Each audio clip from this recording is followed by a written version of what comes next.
Sveikučiai visi. Na, šiaip ne taip iš visų darbų ir rūpesčių išsilaisvinu. Ir šiandien padarysiu dėlionę, šarkelę, varnelę, ką atneši savo snapelyje. Ir štai matote su manimi mūsų herojė, šarkelė, varnelė. Taigi, tradiciškai 4 variantai. Noriu priminti, kad šita dėlionė yra bendroji dėlionė, ne visada jinai gali rezonuoti. Kitas dalykas, jeigu norite asmeninės dėlionės, visada galite kreiptis Messengeriu apačioje nurodytais, kaip pasakyti, Facebook kontaktais. Ten per Facebooką rasite Messengerį. Ir ten kreiptis dėl asmeninės dėlionės. Labai kviečiu prisijungti prie kanalo, prie žvaigždelių kanalo, todėl kad planuoju daryti žvaigždelėms tokį labai intriguojantį video. Kaip prisijungti prie žvaigždelių narystės, tai įeinate į kanalo pačią pradžią, patį pradinį puslapį ir ten randate mygtuką prisijungti arba jungtis būna parašyta. Ir paspaudę jį, ten randate 3 lygius ir jau pasirinktinai, kurį lygį pasirenkate. Labai simbolinė suma ten yra ir pasirenkate tą sumą. Taip. Gerai. Šarkelė, varnelė, ką atneši savo snapelyje. Pirmasis variantas. Čia taip.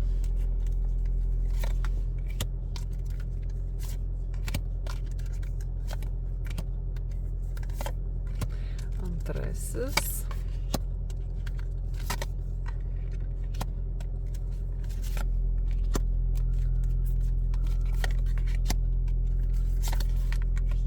Trečiasis.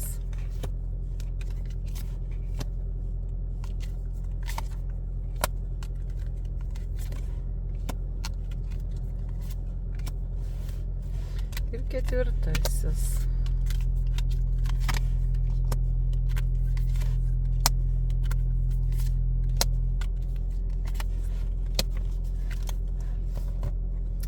Taip, sugalvokite savo variantą. Ir pradedame nuo pirmojo. Kardų pažas, 3 taurės, 4 lazdos, pasaulis ir taurių karalienė. Na, jums šarkelė, varnelė tokias visai geras žinias neša. Ir žinote, pirmiausiai tai kardų pažas net šypseną sukėlė pagalvojus apie tipą, asmenybės tipą, apie kardų pažą.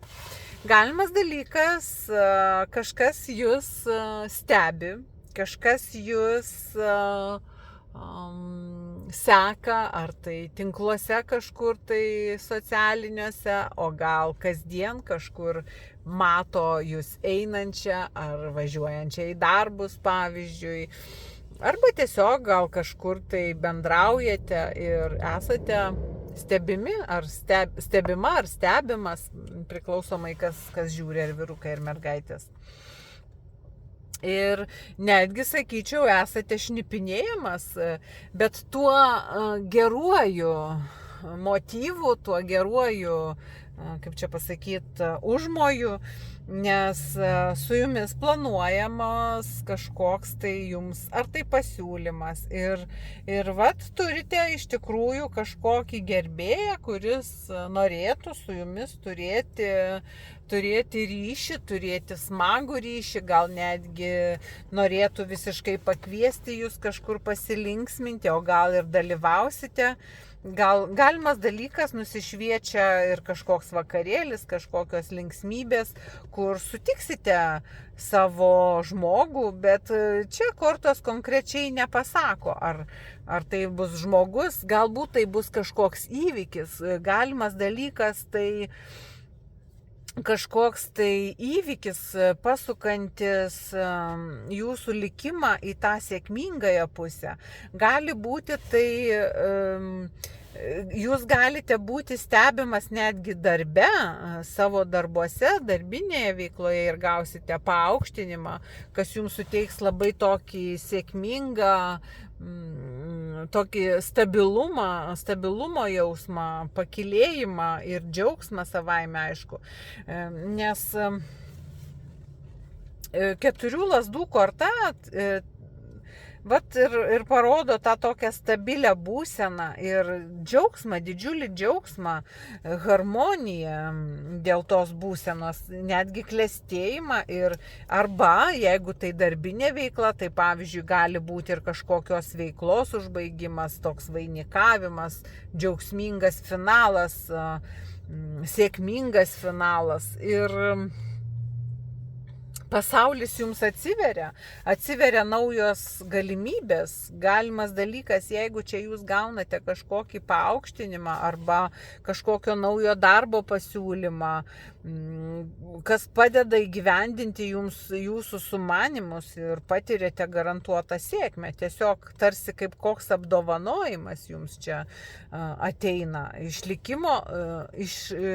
Likimas jums siunčia kažkokią labai didelę malonę. Ir pirmiausiai, matot, taurių karalienė, pirmiausiai tai man toks ateina į galvą pasakymas, kad jūs esate likimo mylima moteris ir likimo mylimas žmogus aplamai. Galimas dalykas, per tai ir surasite savo asmeninę laimę, asmeninę meilę. Bet dar vienas toks dalykas, kai yra sėkmingas žmogus, o ypač moteriai, kai sekasi, tai ji sušvyti, atjaunėja, pagražėja. Ir dar šita korta sako, kad nepaisant kažkokios labai didelės sėkmės, jūs būsite vis vien atsidavusi savo reikalui, savo veiklai, savo ar tai šeimai, ar tai tam žmogui, kuris pasiūlys kažkokį tai paaukštinimą ar kažkokią tai sėkmingą galimybę. Ir kitas dalykas, atsidavusi esate tam reikalui, tam darbui. Dar labai svarbu, išlaikote savo sąžiningumą ir tiesiog realizuojate save, realizavusi asmenybė, save realizavusi asmenybė. Tai va, tai toks pirmasis variantas, tikrai labai puikus variantas. Tai va, tai turėkite galvoje, kad esate stebima. Taip, antrasis variantas. Beje, matyt, pamiršau pačioj pradžioj pasakyti, kad laikotarpį sugalvojate jau pagal save. Labai ilgo tikrai nepatartina sugalvoti. Geriausias, patogiausias maksimum iki 3 mėnesių, bet galite žymiai mažesnį sugalvoti. Gerai, antrasis variantas. Kągi šarkelė varnelė atneša antrajam variantui.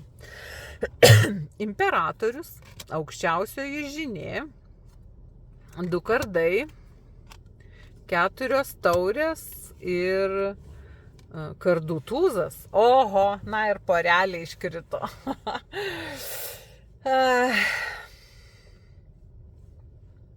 Aiškiai, čia pirmiausia krenta santykių tema. Ir jis imperatorius, o moteris aukščiausioji žinė. Jis toks, žinot, šitas žmogus, kuris yra, galbūt tai jūsų sutuoktinis, galbūt tai jūsų draugas, nežinau, jeigu jūs esate vieniša, galimas dalykas, kažkur jūsų aplinkoje yra toksai žmogus, bet čia man pirmiausiai krenta toks variantas, kuris norisi sakyti, kad tai yra pora ir galimas dalykas, arba gyvenate kartu, arba esate sutuoktiniai. Ir tarp jūsų toksai, žinot, yra valdžios, valdingumo, teisumo tarsi principas ir vienas už kitą tarsi geresnis ir vienas kitam tarsi nenusileidžiat. Dabar vyras, žmogus, apie kurį čia eina kalba, kuris yra šalia jūsų, tai jis nori, kad jo žodis būtų paskutinis. Jis nori, kad jo nuomonė būtų gerbiama, kad su juo būtų taikstomasi ir atsižvelgiama į jo nuomonę. Dar jeigu čia nesate ištekėjus, neturit jokio draugo, esate viena, galimas dalykas tai yra kažkoks vyresnis žmogus, pavyzdžiui tėvas, pavyzdžiui dėdė, arba patėvis gali būti. Žodžiu, toks žmogus, kuris nori paauklėti jūs, galima taip sakyti, bet pirmiausia, čia man eina meilės santykiai. Tai va, tai dabar toliau skaitysiu šitą dėlionę taip, kaip būtų tarp meilės santykių, žodžiu. Ir žinote, šitas vyras, šitas žmogus yra kažkokiu sumanimu turintis galvoje ir jis tikisi įgyvendinti savo sumanimus. Jis labai galvoja, kad yra turintis tokį stabilumą žmogus, kad yra stabilus gyvenime ir turintis savo galę šitame pasaulyje. Bet kas ten žino, kaip ten yra, nes jūs krentat aukščiausioje žinia. Aukščiausioji žinia yra aukštesnė korta už imperatorių. Ir jūs valdote tikrai kažkokiomis paslėptomis žiniomis, kurios jam nesuprantamos, kurios jam net neprieinamos. Galimas dalykas čia yra magijos atstovės žiūrite, galimas dalykas domitės magijos pasauliu ir turite tam tikrą požiūrį, turite tam tikras žinias, kurias esate įvaldžiusi ir jam šito nesuprasti. Tai vėlgi tuomet keičiasi visa situacija, jeigu čia mane žiūrit magijos mergaitės, aš tai pasakysiu, tai jam tos paslaptys nesuprantamos. Ir jisai yra žemiškas žmogus, jisai nori, žinot, kaip tas imperatorius. Įsivaizduojat, kas tai yra imperatorius? Tai visų karalių valdovas, taip galima netgi pasakyti. O jūs čia turit kažką tokio paslėpto, kas jam nesuprantama. Ir jį tai be galo išmuša iš vėžių.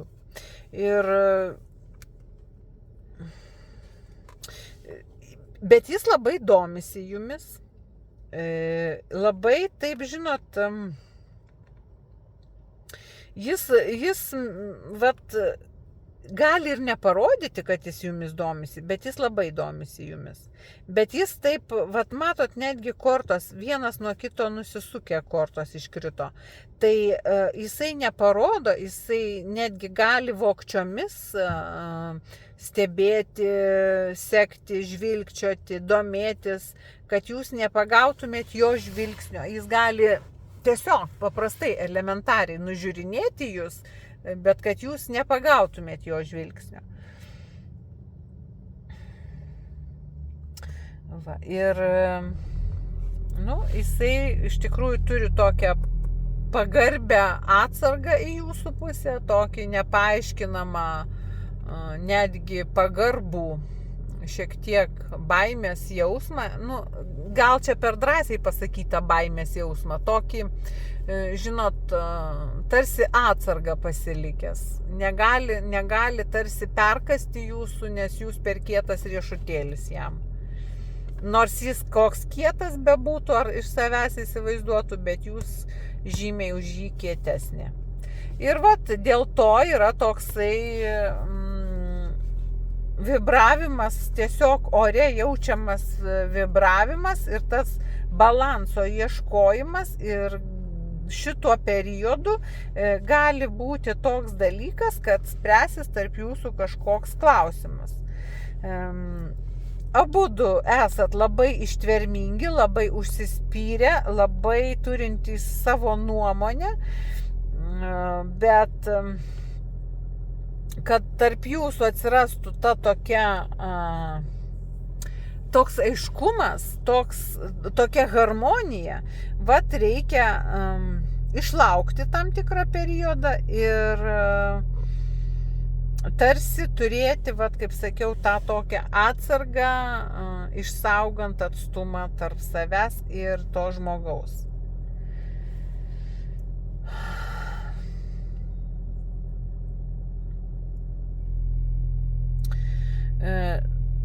Ir žinot, tas toks laukimas, išlaukimo periodas, jisai atneš savo rezultatų.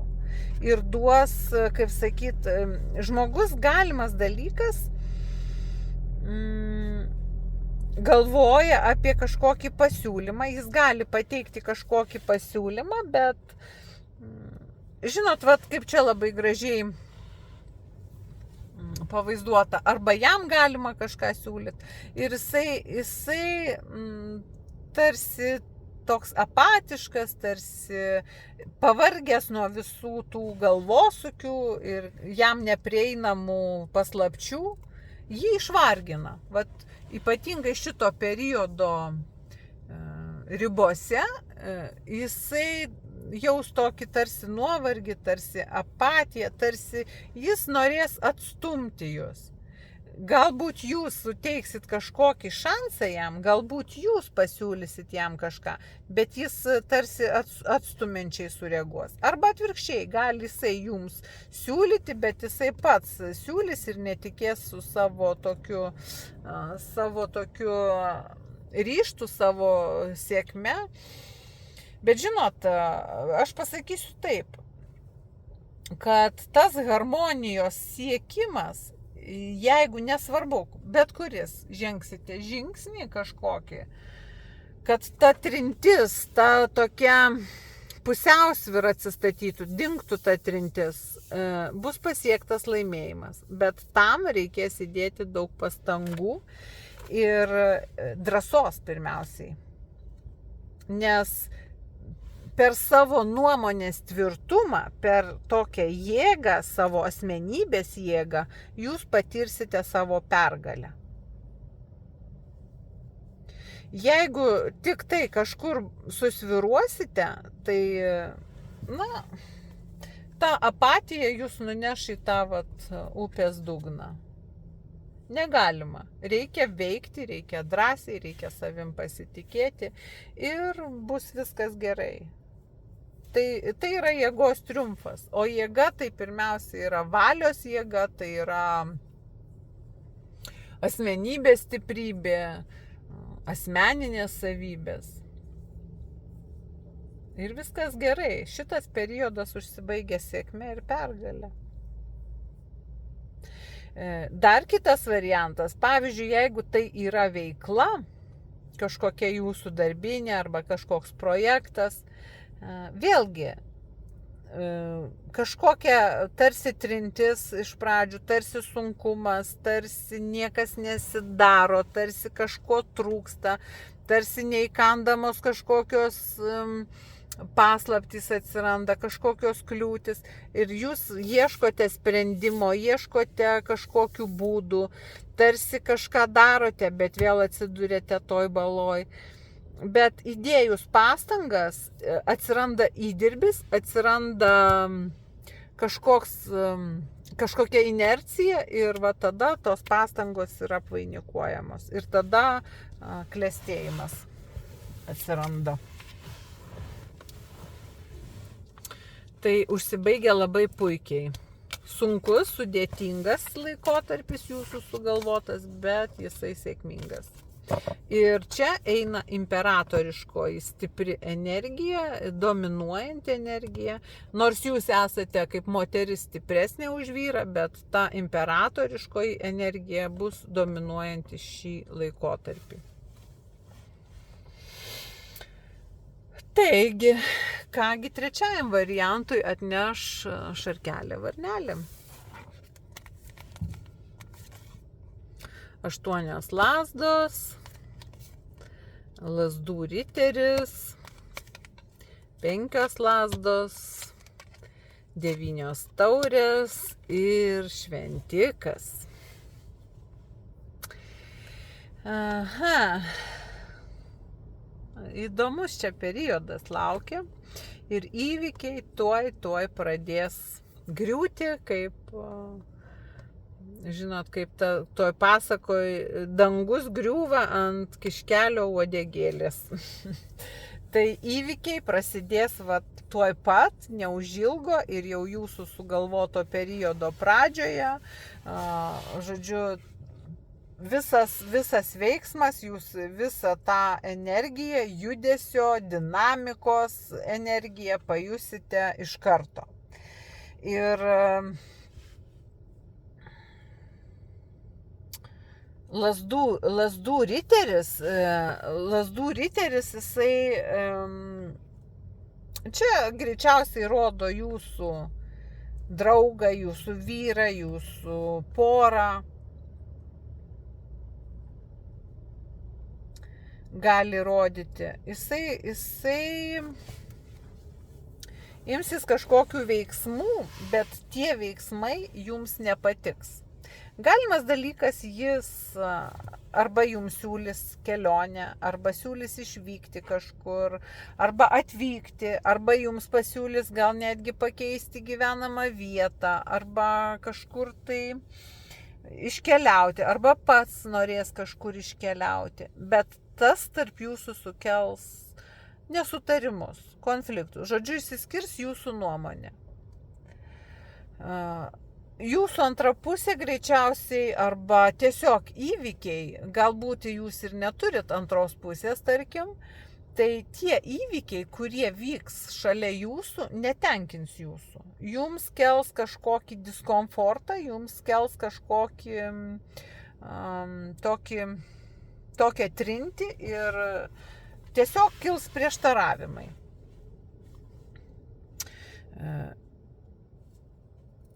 Ir tiesiog tokia, žinot, vyks įtempta kova, tarsi kažkoks konfliktas. Jeigu, pavyzdžiui, situacija darbe vyktų, tai galimas dalykas, kažkoks konfliktas su kolegomis gali įvykti dėl kažkokių įvykių, dėl kažkokių veiksmų kažkieno, kažkokių tai dalykų, kuriuos darys kolegos jūsų, tarkim. Jūsų tas netenkins, jūs išsakysite labai sąžiningą poziciją, nes jūs krentate 9 taurės.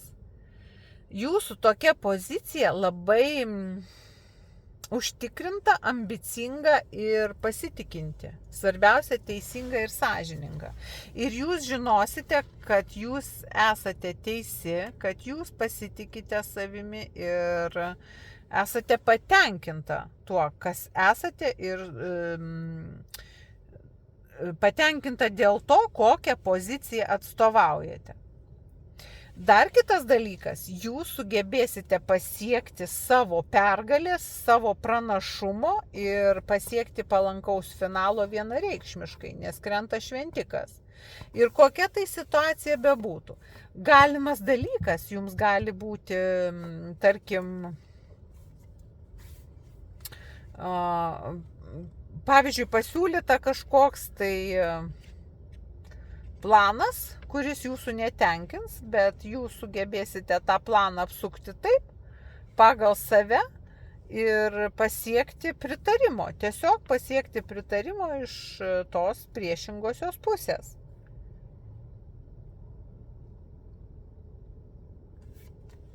Nes šita, kaip sakiau, priešinga pusė norės labai skirtingo dalyko negu jūsų požiūris. Bet ir 9 taurės, žodžiu, rodo palankų finalą, sėkmę, pranašumą ir tokią pergalę. Ir plus užtvirtina, šventiko korta užtvirtina tokį visišką pasitikėjimą tą situaciją ir tinkamas, kaip sakyt, toks finalas ir taškai sudėliojami visi ir randamas sprendimas į tą problemą esančią. Jeigu, pavyzdžiui, tai kažkoks konfliktas tarp meilės partnerių, tai bus susitarimas. Galimas dalykas, netgi priimsite kažkokį susitarimą susituokti, galimas ir toks dalykas. Jeigu, tarkim, esate susituokę, tai tiesiog susitaikymas, pritarimas vienas kito, sutikimas su vienas kitu. Tiesiog susitarimas įvyks. Va, ir rasite sprendimą į tuos iš pradžių kylančius kažkokius audringus veiksmus, kurie prieštarauja jūsų požiūriu į jūsų mintims. Taip, toks trečiasis. Na ir ketvirtasis variantas. 9 monetos, mirtis, 7 monetos, kardų karalienė ir 3 monetos. Na, fantastiška jūsų būsena šito sugalvotų periodu.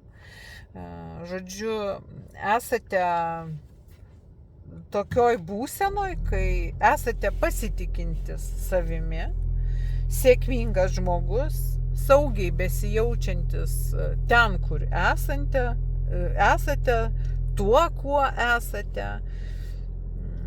Ir viskas, kaip ir sakyt, sveiko proto ribose vyksta, viskas einasi sava vaga, bet žiūrėkite, krenta 13 arkanas, mirties korta. Mirties korta reiškia tokį pokytį, pasikeitimas, visiškas pasikeitimas iš pagrindų. Kažkas gali susviruoti, kažkoks reikalas gali tiesiog reikalauti perplanavimo, pergalvojimo, permąstymo ir padaryti kažkokias naujas išvadas. Jeigu tai, pavyzdžiui, darbiniai reikalai, galbūt reikėtų perversti savo dokumentus, finansinės ataskaitas, viską iš naujo paanalizuoti, nes greičiausiai jūs jausite po to pasikeitimo kažkokio įvykio, kažkokį nepasitenkinimą finansais, kas iki šiol buvo stabilu ir kėlė džiugesį ir jautėte stabiliu ir sėkmingu žmogum, bet kažkoks įvyks pasikeitimas. Kažkas tokio įvykt gali, dėl ko jūs pradėsite abejoti, įgysite kažkokį nepasitenkinimą, kažkokį tai nerimą su finansais. Bet sakyčiau taip, 7 pentaklių korta, tai žinot, viskas stabilizuosis ateity, tai jūsų pačių kažkoks tai galbūt siekis dar didesnio tobulumo, dar tokio didesnio preciziškumo ir galimas dalykas kils jums naujų planų ir naujų idėjų, visiškai naujų idėjų. Galimas dalykas jums čia atsibos ta labai tokia lengva, kaip pasakyti, ne tai, kad lengva, bet tokia jau rutina tapusi, kad viskas teka savo vaga ir jūs užsimanysit kažką naujo padaryti. Nes pirmiausiai tai mirties korta, tai nereiškia fizinės kažkokios mirties, tai reiškia pokytį, vidinį atgimimą. Jumise tarsi kažkas atsibus, prabus. Žiūrėkite, toliau kardų karalienė. O kas kardų karalienė yra? Aš tikrai ją puikiai sulyginčiau su, tarkim, Anglijos karalienė, kuri vadovauja didžiuliai kariuomeniai, turi didžiulės kolonijas visame pasaulyje, kuriai paklūsta be galo didelės armijos ir jos įsakymams lenkiasi didieji generolai. Ir jūs panašu, kad sugalvosit kažkokį labai tokį planą, kuris iš pagrindų kažką atnaujins. Turėsite kažkokias sutartis, kažką pasirašysite, kažką veiksite kolektyve tarp galbūt pavaldinių savo, galbūt sukursite naują verslo atšaką, o galbūt visiškai naują verslą. Tai rodo kvalifikuotą darbą, tai rodo jūsų siekį dar daugiau plėstis, dar labiau tobulėti ir turėti dar daugiau šlovės. Jūs ruošite dokumentus, planuosite, kažkokių naujų planų turėsite, kurie atneš jums šlovę.